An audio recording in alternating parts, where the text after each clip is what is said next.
அண்மை செய்தி. கள்ளக்குறிச்சியில் கள்ளச்சாராயம் குடித்ததில் தற்போது வரை 69 பேர் உயிரிழந்துள்ளனர். இந்த சோகம் அடங்குவதற்குள் திருப்பூர் மாவட்டம் உடுமலைக்கு அருகே உள்ள மாவட்டப்பு என்ற பகுதியில் கள்ளச்சாராயம் அருந்திய 5 பேர் அரசு மற்றும் தனியார் மருத்துவமனையில் தீவிர சிகிச்சை பிரிவில் அனுமதிக்கப்பட்டுள்ளனர். கூடுதல் விவரங்களை தலைமை செய்தியாளர் ஜெயக்குமாரிடம் கேட்கலாம்.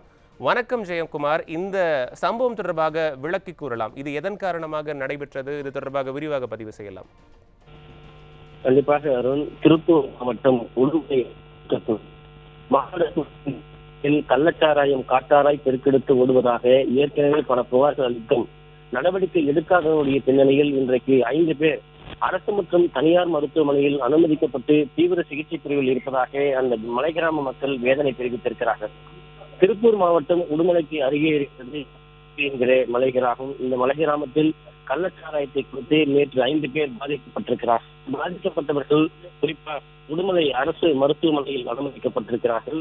அனுமதிக்கப்பட்ட அவர்கள் அடுத்த கட்டமாக மேல் சிகிச்சை அளிப்பதற்காக 2 பேர் கோவை தனியார் மருத்துவமனையில் அனுமதிக்கப்பட்டிருக்கிறார்கள்.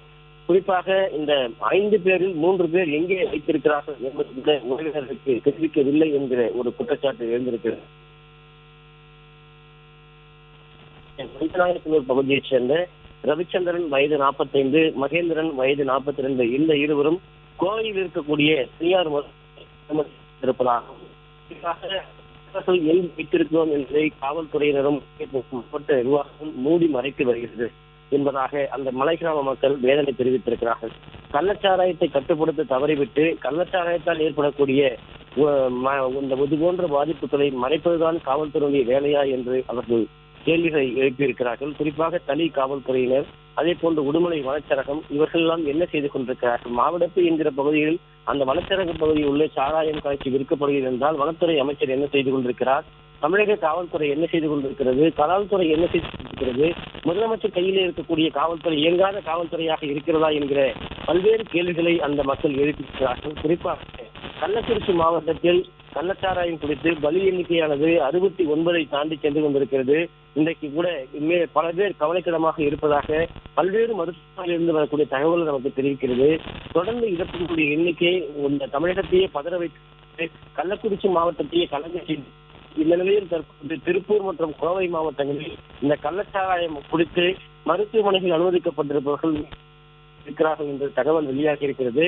காவல்துறையினர் ஆம்புலன்ஸ் மூலமாக கொண்டு சென்று அவர்களை அழைத்து சென்றால் பரபரப்பு ஏற்பட்டுவிடும், முழு தகவல்கள் தெரிந்துவிடும் என்பதற்காக தனியார் வேன்கள் மூலமாக கொண்டு சென்று தனியார் மருத்துவமனை அனுமதித்தால் அதனை முழுமையான தகவல்களை பெற முடியாது என்கிற காரணத்தினாலும் இந்த கள்ளச்சாராயத்தினால் ஏற்படக்கூடிய பாதிப்புகளை மறைப்பதற்காக இதுபோன்ற நடவடிக்கையில் ஈடுபடுவதாகவும் அந்த உறவினர்கள் குற்றம் சாட்டியிருக்கிறார்கள். ஏற்கனவே கள்ளக்குறிச்சியில் பல பேருடைய மரணப்பட்டிருக்கிறது. அரசு தரப்பில் 65 மரணங்கள் என்று தெரிவித்தாலும் கூட 69 பேர், 4 பேர் இதுவரை தெரிந்த அளவில் இந்த மரணங்கள் மறைக்கப்பட்டிருக்கிறது. மேலும் வெள்ளிமலையில் மணி என்பவர் 33 வயது கள்ளச்சாராயம் அறிந்து உயிரிழந்தார். அதுபோன்ற மரணங்கள் எல்லாம் எப்படி மறைக்கப்பட்டது என்பது கூட இன்னும் அடிப்படை தகவல் கூட இந்த அரசு எடுப்பதற்கான முயற்சிகளை மேற்கொள்ளவில்லை. எனவே தற்போது திருப்பூர் மாவட்டம் உடுமலை வனப்பகுதியாக இருக்கக்கூடிய மாவட்ட அந்த ஏற்பட்டிருக்கும் கள்ளச்சாராயத்தை விற்பனை செய்தவர் யார், இவருக்கு மூலமாக இருந்தவர்கள் யார் என்பதை அறிந்து அவர்கள் மீது நடவடிக்கை எடுக்கப்பட வேண்டும். கள்ளச்சாராயத்தால் பாதிக்கப்பட்டு மருத்துவமனையில் அனுமதிக்கப்பட்டிருப்பவர்கள் மேலும் அழைத்து சென்றிருப்பவர்கள் தான் தற்போது அந்த பகுதியில் இருக்கக்கூடிய மலையக விவரங்களுக்கு நன்றி ஜெயக்குமார்.